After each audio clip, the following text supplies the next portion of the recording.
it's Emmanuel Kadosh. I wanted to invite you all to subscribe to ILTV Plus, where you can find our daily news and updates about Israel.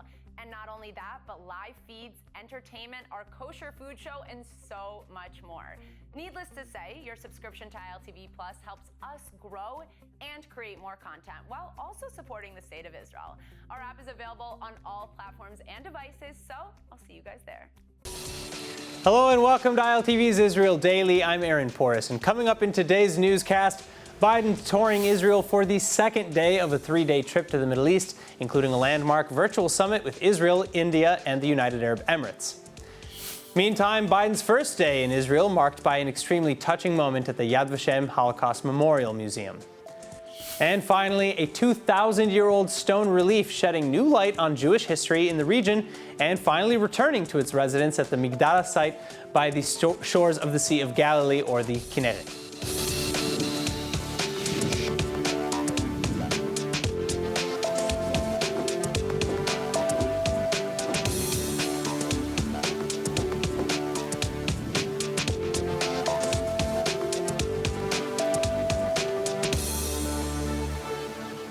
United States President Joe Biden now in day 2 of his 3-day visit to the Middle East, his first official trip to the region as president.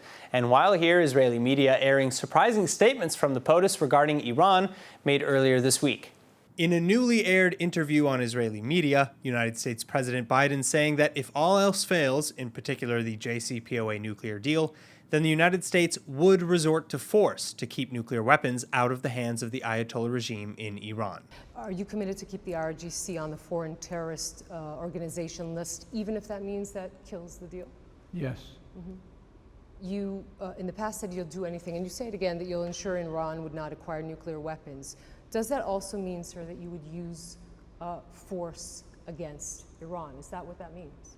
That was the last resort, yes. Mm-hmm. Again, though, far from Israel's position, the Democratic leader insisting that a renewed JCPOA agreement is still the best step forwards, regardless of whether or not Iran's IRGC continues with acts of regional terror. Meanwhile, back in Israel on day 2 of Biden's trip to Israel and the Middle East, the president going on to participate in the landmark virtual I2U2 summit alongside world leaders from Israel, the United Arab Emirates, and India, followed by an extensive ceremony and press conference where President Biden and Israeli caretaker Prime Minister Yair Lapid were pressed on issues ranging from Iran to peace with the Kingdom of Saudi Arabia and the United States' stance on a unified Jerusalem. And this given Biden's planned visit to East Jerusalem on Friday without any Israeli officials in tow.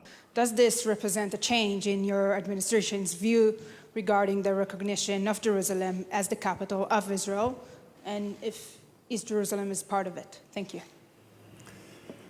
Answer your last question is no.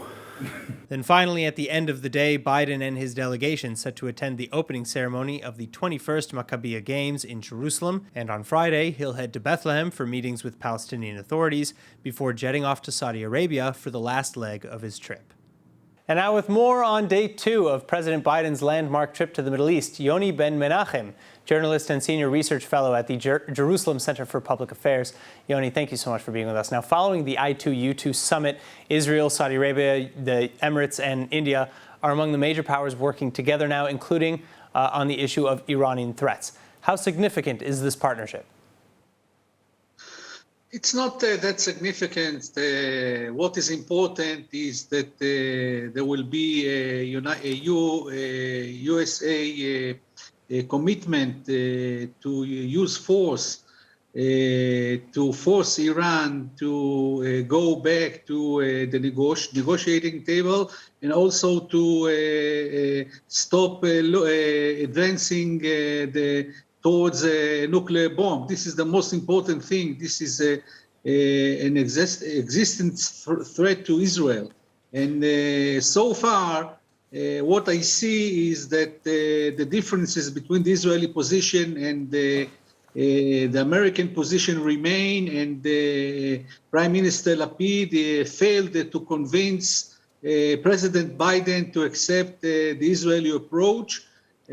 So we are in some sort of a deadlock. Well, so what do you think the outcome of this, this I2U2 summit, or the growing pressure, supposed pressure around Iran will be? Because there are those who suggest that To watch full episodes of ILTV's Israel Daily and tons of other content from Israel, visit our website at iltv.tv or download the ILTV Plus app.